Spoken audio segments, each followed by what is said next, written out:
এটাই মাযহাব, যেটা না মানলে অবশ্যই একজন মানুষ ইসলাম প্র্যাকটিস করতে পারবে না। কারণ সবাই তো আর কোরআন সুন্নাহর সব জ্ঞান লালন করে না, করে? সবাই কি কোরআন সুন্নাহর সমস্ত জ্ঞান লালন করবে?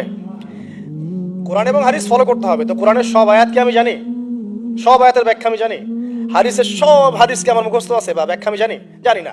যেহেতু আমি কোরআন এবং হাদিসের সব কিছু জানি না, আংশিক জানি, তাই আমার জ্ঞানটা আংশিক হবে। এখন আমার সামনে একটা মাসআলা পড়ে গেল, যে মাসআলা সম্পর্কে আমার জ্ঞান নাই, তখন আপনি কি করবেন? নিশ্চয়ই কোনো আলেমকে জিজ্ঞাসা করবেন, কোনো বড় পীর সাহেবকে জিজ্ঞাসা করবেন, বা যিনি বরেণ্য স্কলার তাকে জিজ্ঞাসা করবেন। তিনি আপনাকে কোরআন সুন্নাহ গবেষণা করে একটা ইস্তেহাদ বা ফতোয়া দিবেন। এই যে আপনি তার মতটা নিলেন, এটাই মাযহাব। এটা খারাপ কিছু না, এটা পথ, মানে তার মতটা নেয়া।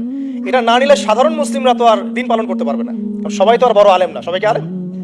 যিনি বরেণ্য আলেম, যিনি কোরআন হাদিস সব পড়ে ফেলছে, তার ব্যাপার ডিফারেন্ট। সে নিজেই মুস্তাহিদ, তার তো আর মাযহাব মারার প্রয়োজন হচ্ছে না। সে তো নিজেই মুস্তাহিদ, সে তো নিজেই গবেষণা করে একটা রায় বের করতে পারে, তার তো আর মাযহাব মারার প্রয়োজন হচ্ছে না। তারপরেও এখন এই যুগে এই সৎসাহস কয়জনের আছে যে বলতে পারে কোরআন সুন্নাহর সব জ্ঞান আমি জানি? বলতে পারবে? এই কারণেই বরেণ্য ওলামায়ে কেরামরাও পর্যন্ত তাদের পূর্ববর্তীদের মাযহাবটাকে কি করেন? ফলো করেন। যেটা ফলো না করলে আপনি কিন্তু ইসলামটা পরিপূর্ণরূপে বুঝতে পারবেন না। সমস্যা হয়ে যাবে। আংশিক জ্ঞান নিয়ে যদি আপনি কোরআন সুন্নাহ গবেষণা করে মাসআলা বের করতে যান, সমস্যা হয়ে যাবে। আপনি বিভ্রান্ত হয়ে যেতে পারেন, যেহেতু সব জ্ঞান আপনার নাই। যেমন কিছু মানুষ বিভ্রান্ত হয়ে গেছে, কোরআন সুন্নাহ গবেষণা করে বলছে যে হাদিস আর মানার দরকার নেই, কোরআন মানলেই হবে। হ্যাঁ, এরকম অনেক মানুষ বের হয়েছে এখন। অনেক মানুষ দেখলাম সেদিন বলছে যে কোরআন সুন্নাহ গবেষণা করে দেখেছে যে নবী সাল্লাল্লাহু আলাইহি ওয়াসাল্লাম শেষ নবী নন, আরো নবী নাকি আসতে পারে, নাউজুবিল্লাহ।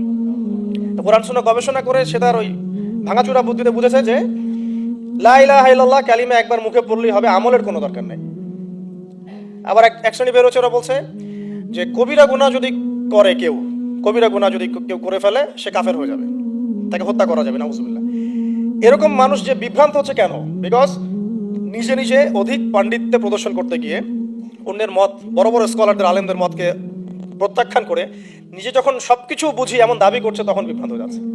এই কারণেই পূর্ববর্তী রিনাউন্ড ওলামায়ে কেরাম যারা আছেন, ইমাম ফকিহ মুস্তাহিদ যারা আছেন, তাদের রায়গুলো এত ইম্পর্টেন্ট। এই কারণে তারা গবেষণা করে উম্মাকে 100 বছর এগিয়ে দিয়েছেন। এখন কি আমি আবার 100 বছর পিছন থেকে শুরু করব?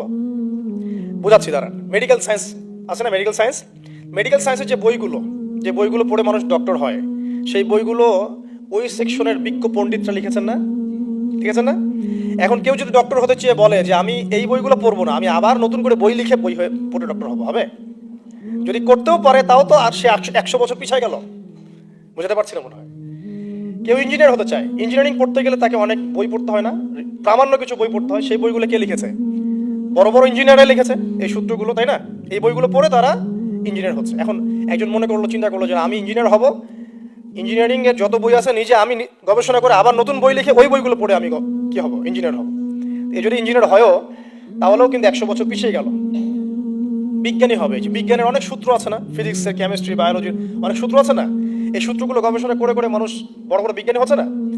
এখন কেউ যদি চিন্তা করে না আমি নতুন করে সব তত্ত্বগুলো আবার আবিষ্কার করব, করে প্রামাণ্য বই লিখবো, সেই বই পড়ে নিয়ে আমি আবার বিজ্ঞানী হব, কত বড় বোকা! চিন্তা করেছেন? তো এখন বিষয়টা হচ্ছে, যারা 100 বছর এগিয়ে দিয়েছেন উম্মাকে, নতুন করে আবার 100 বছর পিছন থেকে শুরু করার কোনো মানে নাই। হ্যাঁ, এখন কি করতে হবে?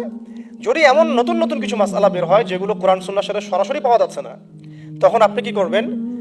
আলেম ওলামাদের ইস্তেহাদের আশ্রয় নেবেন। দেখবেন, আপনি যাচাই করে দেখবেন যে এই মাসআলাটা কোন কোন আলেম কিভাবে রায় দিচ্ছেন। তারপর আপনার বিবেক আছে, আপনার বুদ্ধি আছে, আপনাকে আল্লাহ পাক ইলম দিয়েছেন, কোরআন সুন্নাহ গবেষণা করে আপনি একটা ফতোয়ায় আসতে পারবেন ইনশাআল্লাহ তাআলা। আল্লাহ পাক তৌফিক দান করুন। তো যেটা বলছিলাম, শর্ট করে বলি, যে আল্লাহ পাক আমাদেরকে পৃথিবীতে নামিয়ে দিয়ে এতিম ছেড়ে দেন নাই। কোরআন সুন্নাহ দিয়েছেন, একটা রোল মডেলও দিয়েছেন। কোরআন সুন্নাহ নাজিল করেছেন, এটা দিয়ে ইসলামকে পরিপূর্ণ করেছেন, ঢোকানোর বের করার কোনো সুযোগ নাই। একই সাথে আল্লাহ পাক রাসূল সাল্লাল্লাহু আলাইহি ওয়াসাল্লামের আদর্শ সামনে রেখেছেন, এটাকে ফলো করে আপনাকে কোরআন সুন্নাহ মানতে হবে।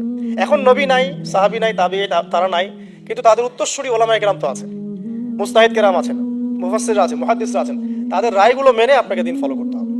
হ্যাঁ, তাদের কোনো রায় যদি দেখা যায় কোরআন সুন্নাহর সাথে সরাসরি বিরোধী হয়ে গেছে, একজন বড় আলেম মনে করেন বললেন যে হ্যাঁ, সুদী এনজিওতে টাকা রাখা যেতে পারে, হয়তো বা সে বিক্রি হয়ে গেছে, বা তার কোনো মতের ভ্রম হয়েছে, বা কোনো একটা কারণে, কোনো স্বার্থে সেই কথাটা বলেছে। এবার আপনি বুঝতে পারছেন তার নাম অনেক বড়, টাইটেল অনেক বড়, কিন্তু সে সরাসরি কোরআন সুন্নাহর বিরুদ্ধে একটা কথা বলছে। আপনি নিবেন? তখন আপনি নিবেন না। তখন ওই মাসআলাটা নিয়ে অন্য আলেমদের কাছে যাবেন যে অমুক আলেম তো এই কথা বলছেন, আপনারা কি বলছেন? তখন আপনি যাচাই বাছাই করে একটা সিদ্ধান্তে আসতে পারবেন। এভাবে দিন পালন করলে ইনশাল্লাহ বিভ্রান্ত হতে হবে না ইনশাল্লাহ। আর একা একা বুঝে সব করতে গেলে সমস্যা আছে। আল্লাহ পাক আমাদেরকে একটু বোঝার তৌফিক দান করুন।